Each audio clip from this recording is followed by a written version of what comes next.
Passport ছাড়া dual currency card বা visa card কিভাবে তৈরি করবেন সেটাই দেখাবো আজকের এই ভিডিওতে। সর্বপ্রথম আপনারা এই ভিডিওর কমেন্ট বক্সে একটি কুপের লিঙ্ক পেয়ে যাবেন, আর সেই লিঙ্কের ভিতর ক্লিক করলেই আপনাদের এরকম ইন্টারফেসে নিয়ে আসবে। তারপর উপর থেকে দেখেন লেখা আছে গেট স্টার্ট।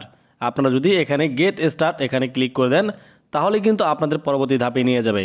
দেখেন আমাদের উপর আছে লগ ইন, এমনকি নিচে আছে রেজিস্টার এ নিউ অ্যাকাউন্ট। আমরা হচ্ছে গিয়ে রেজিস্টার নিউ অ্যাকাউন্ট এখানে ক্লিক করে দেব। তারপর দেখেন এখানে বলছে ক্রিয়েট অ্যাকাউন্ট, আমাদের একটি অ্যাকাউন্ট তৈরি করতে হবে। অতি ফার্স্ট আমরা এখান থেকে একটি জিমেল দিয়ে দিব। আপনারা আপনাদের পার্সোনাল একটি জিমেল এখানে ব্যবহার করবেন। তারপর দেখেন নিচে আসা হচ্ছে কি আমাদের পাসওয়ার্ড। ঠিক আছে, পাসওয়ার্ডটা কিন্তু পরপর আমাদের দুইবার বসাতে হবে। একবার বসানোর পরে আপনারা হচ্ছে পাসওয়ার্ডটি আবারও সেমভাবে বসিয়ে দিবেন। এই পাসওয়ার্ডটি আপনারা অবশ্যই মনে রাখবেন, পরবর্তীতে কিন্তু এই পাসওয়ার্ডটা আপনাদের অবশ্যই দরকার হবে। ঠিক আছে, আমি সেম পাসওয়ার্ডটা দুই জায়গায় দিয়ে দিলাম। তারপর নিচে আছে ইমেল ভেরিফিকেশন কোড। আপনারা হচ্ছে কি ইমেল ভেরিফিকেশন কোডের ডান পাশে দেখেন এখানে গেট কোড নামে একটা অপশন আছে, আপনারা এখানে ক্লিক করে দেবেন, তাহলে কিন্তু আপনাদের জিমেলের ভিতরে একটি কোড চলে যাবে।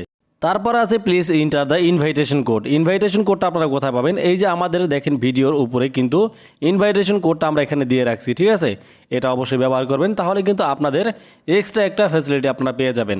দেখেন আমরা এখন চলে যাব আমাদের জিমেলের ভিতরে। আমরা এইমাত্র যেই জিমেলটা ব্যবহার করছি সেই জিমেলের ভিতরে কিন্তু আমাদের কুপে থেকে হচ্ছে গিয়ে একটি কোড চলে যাবে। দেখেন এই হচ্ছে গিয়ে আমাদের কুপে থেকে আমাদের কোডটা চলে আসছে।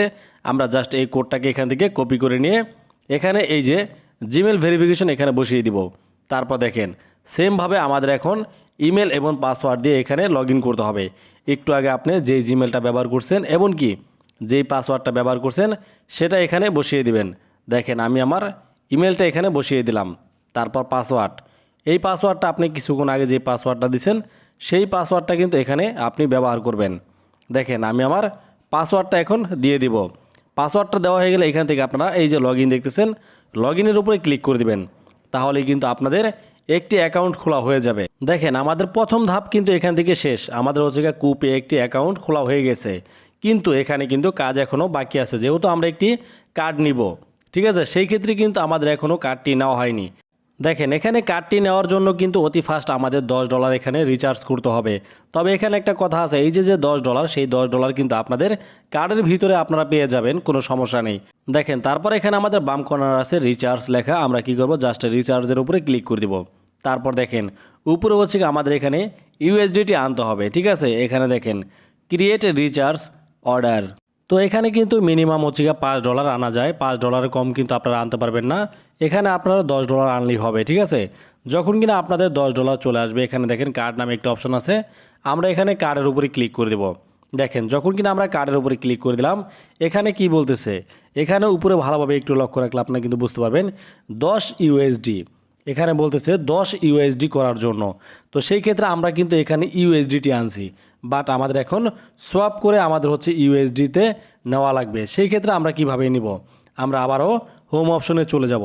তারপর উপরে দেখেন আমাদের কিন্তু এখানে $10 ইউএসডিটি আছে, বাট আমাদের করতে হবে ইউএসডি। সেই জন্য আমরা এখানে সোয়াপের উপরে ক্লিক করে দেব। দেখেন আমরা সোয়াপের উপরে ক্লিক করে দিলাম। এখানে দেখেন ইউএসডিটি থেকে আমাদের ইউএসডিতে রূপান্তর করতে হবে। তো আমাদের ইউএসডিটি আছে $10, আমরা 10-এর উপরে ক্লিক করে দিলাম। দেখেন এখানে আমাদের 9.90 কিন্তু ডলার হইতেছে। ঠিক আছে, তো আমরা এখানে কী করবো, এই যে সোয়াপ দেখতেছেন, জাস্ট এখানে সোয়াপের উপরে ক্লিক করে দিব। দেখেন আমাদের কিন্তু এখান থেকে ইউএসডি হয়ে গেল। ইউএসডিটি থেকে আমরা তৈরি করলাম ইউএসডি। দেখেন ইউএসডি যখন কিনা হয়ে যাবে এখন কিন্তু আপনারা চাইলে আপনাদের কার্ডটি আপনারা কিনতে পারবেন। সেই ক্ষেত্রে দেখেন নিচে আমাদের কি করতে হবে, আবার হচ্ছে এই যে কার্ড অপশন দেখতেছেন, আমরা হচ্ছে এখন কার্ড অপশনে ক্লিক করে দিব। তারপর এখান থেকে দেখেন এই যে হচ্ছে ক্রুজ আছে, ছোট্ট করে একটা ক্রুজ আছে, জাস্ট এখানে আপনারা যদি ক্রুজের উপরে ক্লিক করেন তাহলে কিন্তু আপনারা হচ্ছে পেমেন্টের অপশনটা পেয়ে যাবেন। দেখেন আমাদের কিন্তু এখানে পেমেন্টের অপশনটা চলে আসছে। এখন আমরা কি করব, এই যে পেমেন্ট দেখতেছেন এখানে হচ্ছে আমরা ক্লিক করে দিব। দেখেন আমরা পেমেন্টের উপরে ক্লিক করে দিলাম। উপরে কার্ড অ্যাপ্লিকেশন সাকসেসফুল, আমাদের কিন্তু কার্ডটা অটোমেটিক নেওয়া হয়ে গেছে। এখন আমরা এখান থেকে একটু হোম অপশনে চলে যাব, দেখব যে আমাদের ডলারটা কি কেটে নিল কি না। ঠিক আছে, দেখেন আমরা হোম অপশনে চলে গেলাম। এখান থেকে দেখতেছি আমাদের কোনো ইউএসডি নাই, তার মানে আমাদের ডলারটা কিন্তু কেটে নিয়ে গেছে। আমরা আবারও কার্ড অপশনে চলে যাব। তারপর দেখেন উপরে কিন্তু পেন্ডিং নামে একটি অপশন আছে, আপনারা জাস্ট এখানে পেন্ডিংয়ের উপরে ক্লিক করে দিবেন। এখান থেকে হচ্ছে আমাদের কার্ডটি অ্যাক্টিভ করতে হবে। আমাদের কার্ডটা কিন্তু এখনও পর্যন্ত অ্যাক্টিভ হয়নি, সেই জন্য আমরা কি করব, এখানে দেখতেছেন অল লেখা আছে, আমরা জাস্ট অলের উপরে ক্লিক করে দিব। তাহলে কিন্তু আমাদের যে ডলারগুলি ছিল সেটা কিন্তু এখানে শো করতেছে দেখেন। তারপর নিচে এখানে আছে অ্যাক্টিভ, আপনারা যদি অ্যাক্টিভের উপর ক্লিক করেন তাহলে কিন্তু এখান থেকে আপনাদের কার্ডটা দেখেন অটোমেটিক কিন্তু সাকসেসফুল হয়ে গেল। তার মানে আপনাদের কার্ডটা এখন কিন্তু অ্যাক্টিভ হইল। এতক্ষণ পর্যন্ত কিন্তু আপনাদের কার্ডটা অ্যাক্টিভ ছিল না। দেখেন আপনাদের কার্ডে কিন্তু এখন ডলারটা অটোমেটিক শো করতেছে। এমনকি এখানে যে ভিসা আছে, ভিসার বাম কর্নারে কিন্তু আপনাদের কার্ডের যে নাম্বারগুলি, সেই নাম্বারগুলি কিন্তু তারা হাইড আকারে দিয়ে দিছে। আপনারা চাইলে কিন্তু এটাকে এখন ব্যবহার করতে পারবেন। আপনাদের কার্ডটি কিন্তু অটোমেটিক তৈরি হয়ে গেছে। দেখেন আমরা কিন্তু কোনো প্রকার পাসপোর্ট ছাড়াই হচ্ছে গিয়ে একটি ভিসা কার্ড তৈরি করে ফেললাম। আপনারা কিন্তু এই ভিসা কার্ড দিয়ে অনেক কিছু করতে পারবেন। অনলাইনে হচ্ছে গিয়ে শপিং করতে পারবেন। অনলাইনে যে কোনো জিনিস কিন্তু আপনারা এখন চাইলে কিনতে পারবেন একদম অনায়াসে।